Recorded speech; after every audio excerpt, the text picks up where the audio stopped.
Once upon a time, the Sega Saturn was a nearly forgotten commodity among retro gaming enthusiasts. There were a small number of evangelists singing its praises, but we were drowned out by the deafening roar of Nintendo kids who thought the entire hobby revolved around the NES and its super follow-up. The dismissal in mainstream media was even worse, often citing the Saturn as something to be ashamed of, a platform completely devoid of merit, lacking anything worthy of the tiniest praise. Throughout all that, the Saturn community remained a strong, proud bunch, and it grew stronger and stronger with each passing year.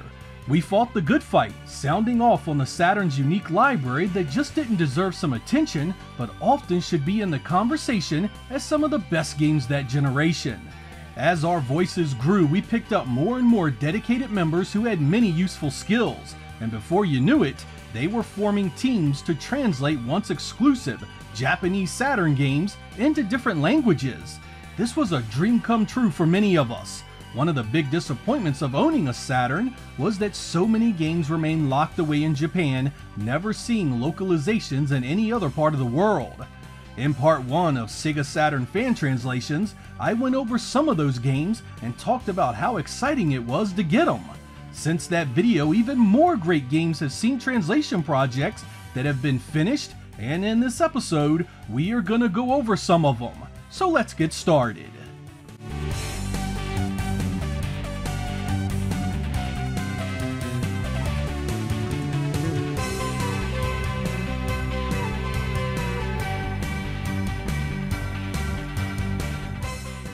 Tokyo Highway Battle 97 New Limited Version is the English translation of Drift King, Shutoko Battle 97, a Genki-developed racing title that was published by Imagineer.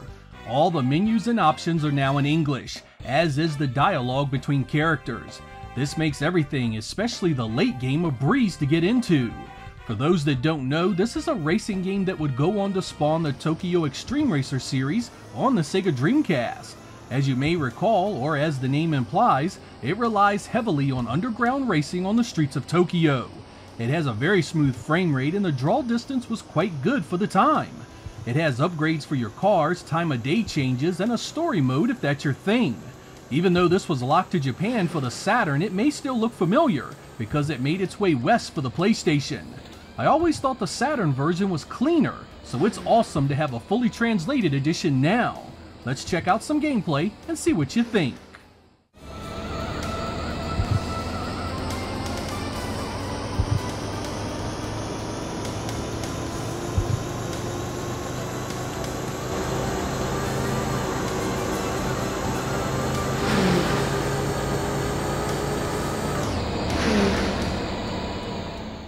Developed by Tamtam and published by Enix, Ninpen Men Maru was a 1997 3D action game that wasn't released outside of Japan.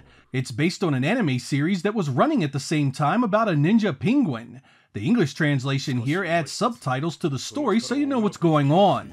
The game itself is all about negotiating obstacles and jumping on platforms around small stages populated with enemies.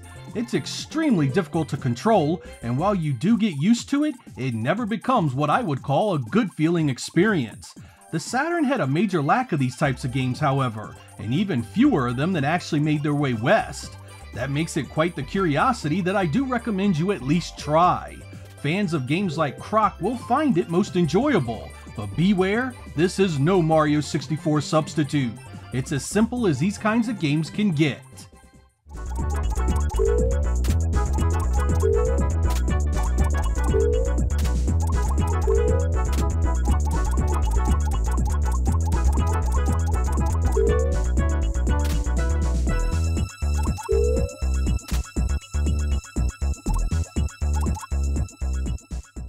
Yumimi Mix Remix is sort of a choose-your-own-adventure anime title that first appeared on the Sega CD. This is a reissue of that title with improved audio, but is mostly the same game outside of that. Game Arts developed it, and it has shuttle mouse support for those of you that appreciate such things. The story here revolves around a group of students who get themselves twisted up in a supernatural tale that shakes their world to the very core. Lots of comedic elements, likable characters, and weirdness abound. This is for those of you that love story and character development over action. The animation is sparse and is often simple, but the art is absolutely drop-dead gorgeous. Full screen, brightly colored panels look as good as any of that era. If you love anime tropes, insane storylines, and puzzle minigames, this might be for you. Those looking for action will want to keep on moving. You won't find much of that here.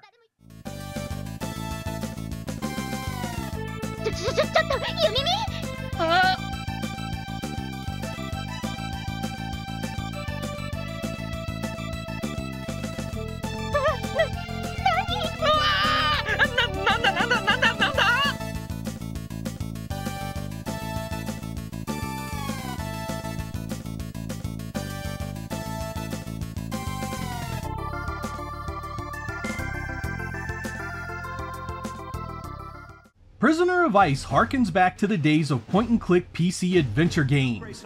This is a port of the 1995 game about a British submarine that intercepts and recovers 2 German crates in Antarctica, only to soon discover that they contain an evil that threatens the entire crew. Through a point-and-click interface, you will pick up items, converse with characters, and deal with life-or-death situations as they arise. Think of this as sort of a precursor to survival horror. The visuals are quite simple, but it animates well. The atmosphere is quite claustrophobic, and you never feel safe or at ease once things get going. Now that the text is translated, it's quite easy to play and get into, though death does come pretty regular until you get a feel for its urgency and point-and-click nature. Fans of horror titles should love it.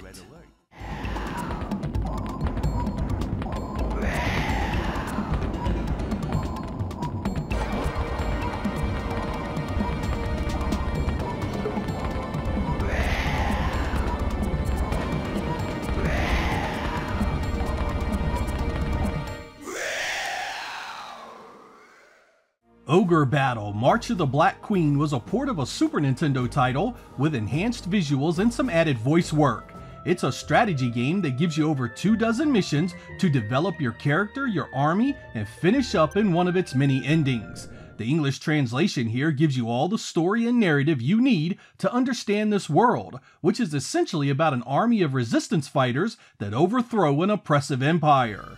You quickly learn there's a whole lot more going on behind the scenes, and the real story begins. Liberate towns, defeat bosses, and recruit new members to your cause.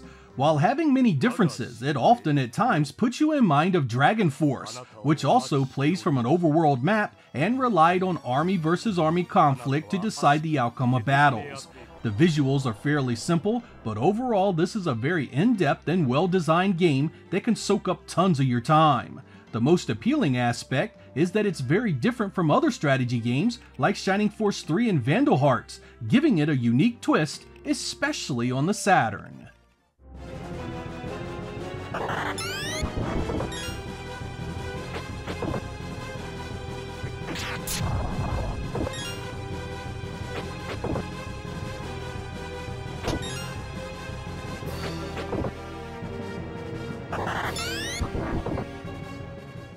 And while we're on the subject, there's another game in the Ogre series on the Saturn that has an English translation now. Tactics Ogre, Let Us Cling Together. This is another Super Nintendo port, but this one is a little closer to games like Shining Force 3 and play mechanics. The turn-based tactical action sees you meet enemies on the playfield where the story unfolds, new recruits are found, and multiple endings can be obtained. The graphics are really simple, but the nice animation holds up well. Japanese-only games like this were extremely tough to slog through before because not only does it have a fair bit of text, but there were also voiceovers that other versions didn't have. Even better, the tutorial is now fully in English, so if you have never played this before, it'll really help you come to terms with the mechanics. Both these Ogre titles have many hours of gameplay, and if you've never given them a chance, you are in for a real treat. Just be sure you have plenty of time for them. Some of the later stages can take a serious investment of time to complete, and get back to an area where you can save your game.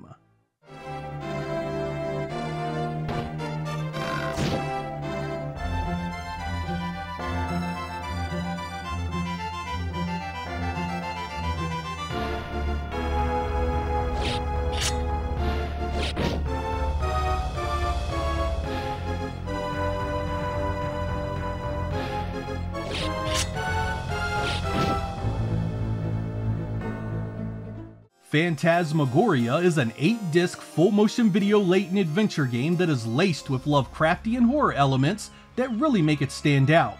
The interface is of the clunky point-and-click style, and the visuals are actually pretty nasty, with funky colored sprites and full-motion video that isn't much better than what we saw on the Sega CD. The story is gripping and you'll want to see it to the end, however. To sum up, a happy couple moves into their freshly acquired New England mansion when a demon is mistakenly released and terrorizes them non-stop. Things do start out pleasant enough. You explore your new home, talk to the townsfolk, and collect items that become very useful later in the game. Things quickly go south, however, and this English translation opens it up for you to enjoy. There was a time I actually hated this because I just didn't like the way it looked. But after finishing it not long ago, I actually recommend it regardless. The PC version is on Steam and looks a lot better, but there is a certain charm playing it on the Saturn.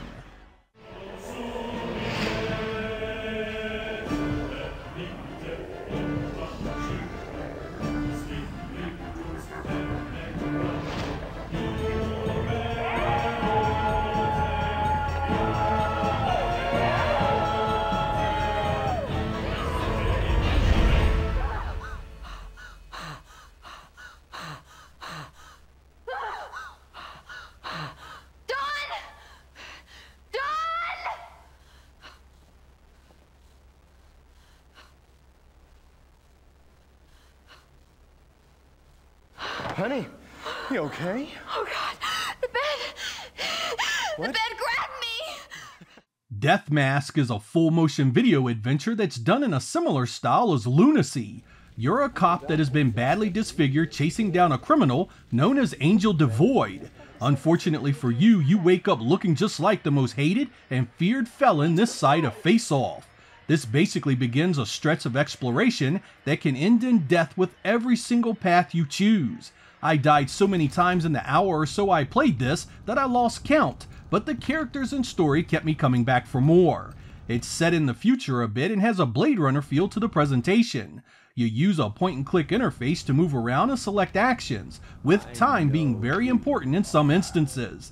Now that the entire thing is in English, I recommend it to those of you that enjoy titles like Lunacy, and especially those that like a challenge. It comes on 3 CDs and was known as Angel Devoid, Face of the Enemy on the PC. Death tribes, or anyone else you've double-crossed in the last 2 weeks. You know what a fine line I have to walk here. I have the cops on the right side, I have the Yak on the left. If anyone found out I was even talking to you, I think you should just leave.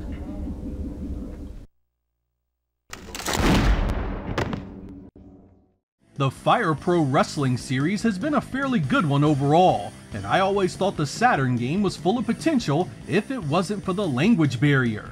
But now you have access to all the moves, create-a-player features, and match types since this new English translation takes away all the guesswork. Electrified cages, battle royals, and tournaments give you a load of options to choose from. Don't worry if you don't know anything about Japanese wrestling promotions, because there are plenty of familiar faces here to choose from. If you enjoy the sport, there is nearly limitless gameplay to find in this one. As the name implies, it also has 6-player support, so it's an excellent party game. There were not a ton of wrestling titles on the Saturn, but fortunately, there were some great ones. This one is at the top of that list.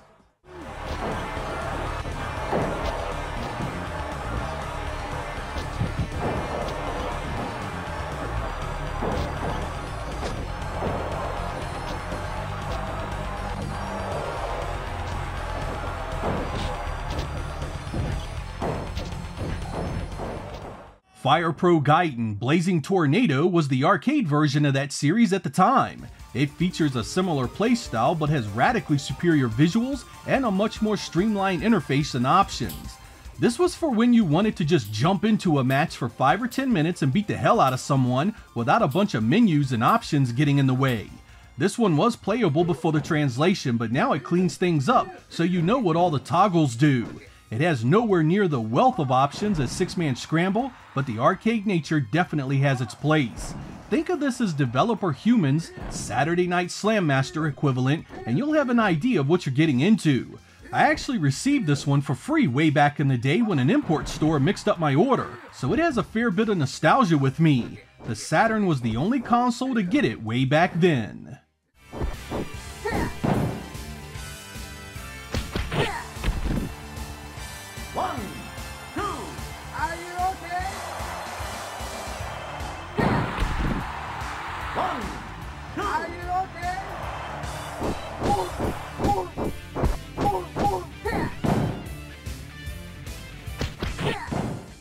Our last game is Stellar Assault SS, a space combat simulator that finally has a full English translation right down to the voice work. It's a massive retelling of the 32X game with countless improvements across the visuals and loads of new story and gameplay content. It was developed by Sims, who used the Saturn in some pretty impressive ways here. The start of the game has you battling it out in space, but then you'll move above planets, in the clouds, and on the surface as enemies swarm you from every side. Freedom of movement in every direction gives you a chance to see one of the few Saturn games that featured this type of gameplay. The fan translation team even went above and beyond by adding Saturn mission stick support to really hammer home an authentic feel. This one was a huge undertaking, as every mission features lots of conversations before, after, and sometimes during gameplay. I really like the visuals in this game too. Enemies explode with a fierceness that looks great, and the VDP2 effects make the backgrounds really stand out. All the fighters are textured map, and the performance is rock solid. I always enjoyed games like Air Combat and Warhawk, so seeing this do so well on the Saturn made me wish there was more games like it. The translation team that did this also did the Stellar Bulk Slash project that I featured in my last video. Their dedication and hard work is much appreciated, and if you have never played this gem, be sure to do so now. Flight combat fans will be hard pressed to find it superior on the Saturn. Saturn's all set. Eagle 1, Falcon 1. How's it looking on your end? Good to go. No issues here. Well, shall we then? Mission area coordinates confirmed. Initiating jump.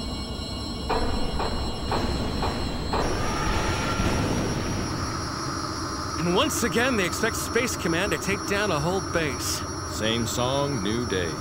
What's holding up the fleet? They should be pretty close by now. We're at the mission area. Jumping out.